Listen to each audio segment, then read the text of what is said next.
दोस्तों नमस्कार। इस समय राजनीतिक हलकों में एक ऐसा बयान कांग्रेस के अध्यक्ष ने दिया है जो पूरे देश में एक तरीके से भूचाल ला दिया है। और आप जानते हैं कि अजय राय अभी 2 दिन पहले जो है एक तरीके से कांग्रेस के अध्यक्ष यूपी के बनाए गए और जब से वो अध्यक्ष बने हैं तभी से एक ऐसा आक्रामक उन्होंने बयान दे दिया है जिससे पूरे राजनीति के हलके में एक तरीके से कहा जाए भूचाल आ गया है। और वह बयान क्या है, आज हम उस बयान पर चर्चा करेंगे और ये भी बताएंगे अजय राय कौन है और अजय राय का इतिहास क्या है और अजय राय ऐसा बयान क्यों दिया। क्या उनको अब ये आभास होने लगा कि पूरे देश की राजनीति जो है एक तरीके से बदल रही है या जमीनी हकीकत बदल रही है। अगर उन्होंने ऐसा बयान दिया तो उसके पीछे की मंशा क्या है और क्या उन्होंने सोच समझ के ये बयान दिया, क्या ये रणनीतिक जो है तहत जो है उन्होंने बयान दिया, क्या ये कांग्रेस के एक तरीके से सोची समझी जो है चाल है जो इस तरीके से अजय राय ने बयान दिया। तो आज हम इसी पर बहुत बड़ा खुलासा करेंगे और ये बताएंगे कि अभी 2 दिन पहले अजय राय को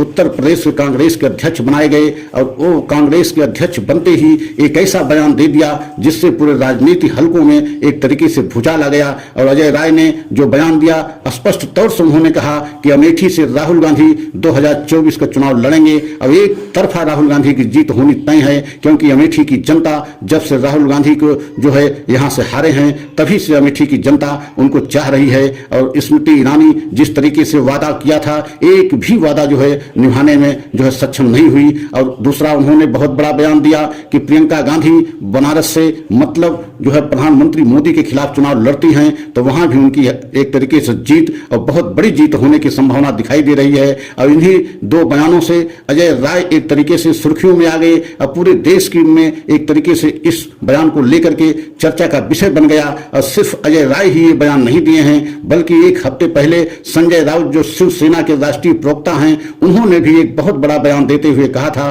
कि वाराणसी से अगर प्रधानमंत्री मोदी के खिलाफ प्रियंका गांधी चुनाव लड़ती हैं तो वो उनकी जीत एक तरीके से निश्चित होगी, क्योंकि अब पूरे देश के जमीनी हालात बदल गए हैं। क्योंकि पूरे देश में जिस तरीके से 2014 में झूठे वादे किए गए एवं देश की जनता को सपने दिखाए गए उन पे काम नहीं किया गया और एक भी वादा प्रधानमंत्री मोदी के द्वारा नहीं पूरा किया गया। और आज पूरे देश की जो है जमीनी हालात एकदम बदल चुके हैं और पूरे देश की जनता समझ चुकी है कि प्रधानमंत्री मोदी सिर्फ वादा करने में जो है माहिर हैं लेकिन वादा को पूरा नहीं करते। क्योंकि 2014 में प्रधानमंत्री मोदी जी स्वयं हर मंच से कहा था कि अगर हम प्रधानमंत्री बनेंगे तो 2 करोड़ रोजगार हर वर्ष देंगे और हर देशवासी के खाते में 15 लाख रुपए डालेंगे। और ये भी कहा था कि जो हमारे देश का काला धन विदेशों में राजनेता जमा किए हैं हम उसको अपने देश में वापस लाएंगे। लेकिन आज कल्पना कीजिए कि ये तीनों वादा एक भी वादा पूरा नहीं हुआ बल्कि पूरे देश में महंगाई एवं बेरोजगारी 45-50 साल का रिकॉर्ड तोड़ दिया है। और यही वजह है कि आज हमारे देश में जमीनी हालत एकदम बदल चुके हैं। अब जो है प्रधानमंत्री मोदी की वो जो है छवि नहीं रह गई जो 2014 में या 2019 में थी। और यही वजह है कि आज ऐसे ऐसे बयान आ रहे हैं कि प्रधानमंत्री की क्या सीट इस समय खतरे में है, और अगर खतरे में नहीं है तो बड़े बड़े जो है राष्ट्रीय नेता ऐसे बयान क्यों दे रहे हैं। क्योंकि संजय राउत जो है एक बहुत बड़े नेता राष्ट्रीय जो है माने जाते हैं और खासकर शिवसेना के राज्यसभा सदस्य भी हैं और राष्ट्रीय प्रवक्ता भी हैं। लेकिन आप कल्पना कीजिए कि संजय राउत ने ऐसा बयान क्यों दिया, इसके पीछे उनकी मंशा क्या थी, क्या उनकी सोच थी। क्या संजय राउत को समझ में ये बात आ गई है कि अब उत्तर प्रदेश की एक तरीके से जमीनी हालात एक तरीके से बदल गए हैं। और अगर उनके समझ में अगर ऐसी बात नहीं आई तो ऐसा बयान उन्होंने क्यों दिया, क्योंकि वह बार बार इस बात को कह रहे हैं कि उत्तर प्रदेश में ही नहीं पूरे देश में इस समय हालात बदल गए हैं। जब से विपक्ष का महागठबंधन इंडिया नाम से बना है तब से पूरी बीजेपी हैरान परेशान है। और आपने देखा है कि इंडिया नाम को लेकर के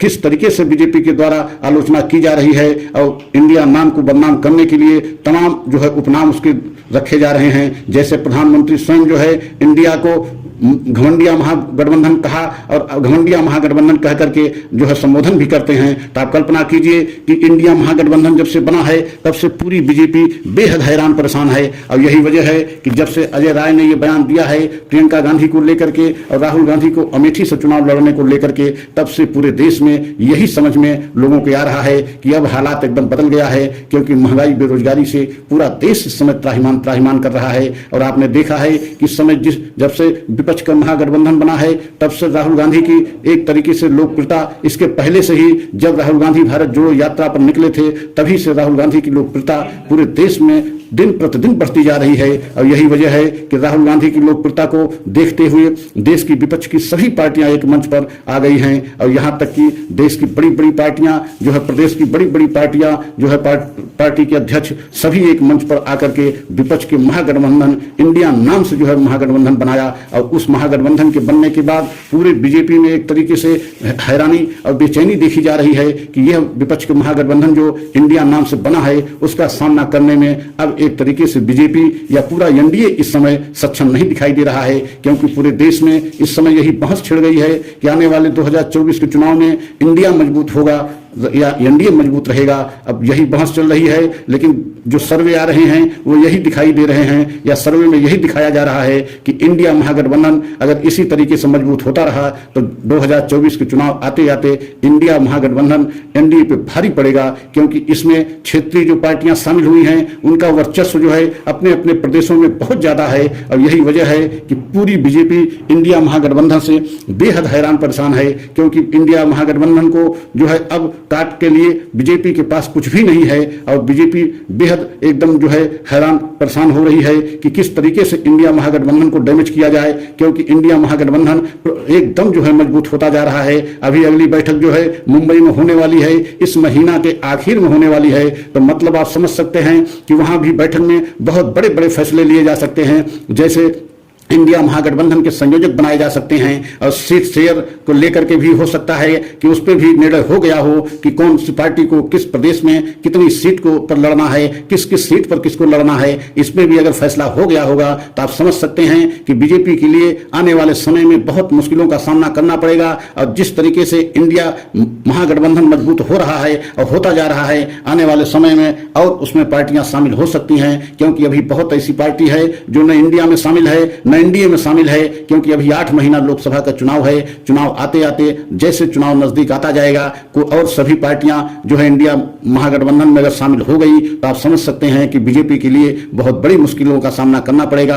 और यही वजह है कि अजय राय ने जो बयान दिया है उस बयान का लोग जो है खासकर राजनीतिक हलकों में जो है यह अर्थ निकाला जा रहा है कि इसका मतलब क्या है। क्या जो है प्रियंका गांधी वाराणसी से चुनाव लड़ेंगी और अमेठी से जो है राहुल गांधी चुनाव लड़ेंगे तो एकदम हालात बदल जाएंगे। ये आने वाले जो है भविष्य में दिखाई पड़ेगा कि प्रियंका गांधी वाराणसी से चुनाव लड़ेंगे कि नहीं लड़ेंगी। लेकिन अजय राय जो उत्तर प्रदेश के एक तरीके से कांग्रेस के अध्यक्ष हैं, उनके द्वारा ये बयान दिया गया है। अब पूरे राजनीतिक में हलकों में एक तरीके से इस समय गहमा गहमी मची है इस बयान को लेकर के। तो आप सभी देशवासियों को ये बताना चाहते हैं कि आप इस वीडियो को देखने के बाद आप स्वयं निर्णय लीजिए कि अजय राय जो बयान दिए हैं उसमें कितना सच्चाई है, कितना सच्चाई नहीं है। जमीनी हालात आज हमारे देश के बदल गए हैं या नहीं बदल गए हैं, ये सारे निर्णय आप स्वयं लीजिए और हमको कमेंट के द्वारा अवश्य बताएं। अगर हमारा वीडियो अच्छा लगा हो तो लाइक सब्सक्राइब करें और अगले वीडियो को पुनः हम लेकर के आएंगे। और तब तक के लिए आप लोग इंतजार करें। जय हिंद, जय भारत।